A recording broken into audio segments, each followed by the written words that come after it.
watching Mama Minute. I'm Marina from AppsFlyer, and today we're joined by Andy Carvell of Phiture. Hey Marina, thanks for having me on. Where is Phiture headed next?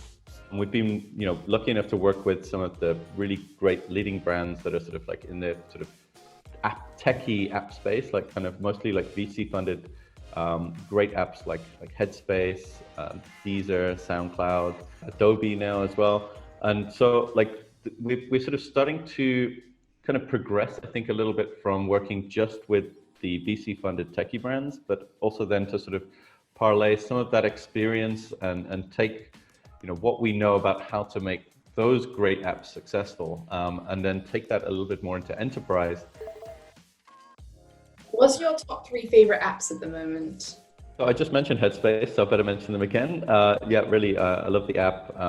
Great, for sort of like meditation and just taking a little bit of time out and sort of concentrating on health and happiness. I've got really into cycling lately. I'm training for like a sprint triathlon. Komoot basically gives you all of these like really great routes that are kind of curated by the user base and possibly by them as well. I'm also using an app called Fastic at the moment, which is an intermittent fasting app. I would love to say that I'm using that super consistently, but it's helping me to be more consistent with my intermittent fasting.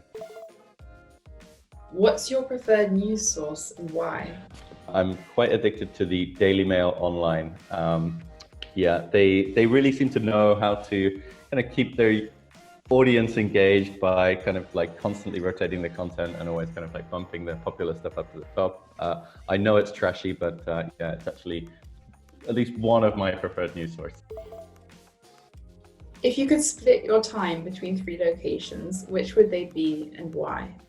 I'm a huge fan of Southeast Asia, so like Thailand, Cambodia, Laos. I would kind of pick any of those really, but I guess maybe Thailand because they've also got like Bangkok, which is an awesome city. Berlin, obviously, because I have my company here, Phiture, as well as just an awesome city. There's a reason that I came here and set up Phiture here is because it's really, for me the best place to be. And then thirdly, I think I would choose Nepal. Actually, I've been there a couple of times in my life, and typically for sort of very kind of chilled or kind of like really to sort of get away. I did a Vipassana retreat there once, just sort of 2 weeks like meditating in like a meditation center.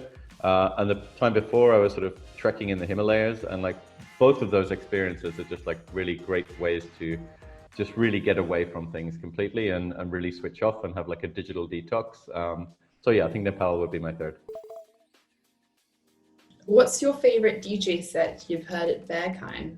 I've been listening to music at Berghain for probably about 8 years now, but I did see my very favorite set last year in June, I think it was, a guy called MSD MNR. He's actually based in Berlin, and he runs a record label, which I can't remember the name of, but he describes his style of music as UFO landing techno.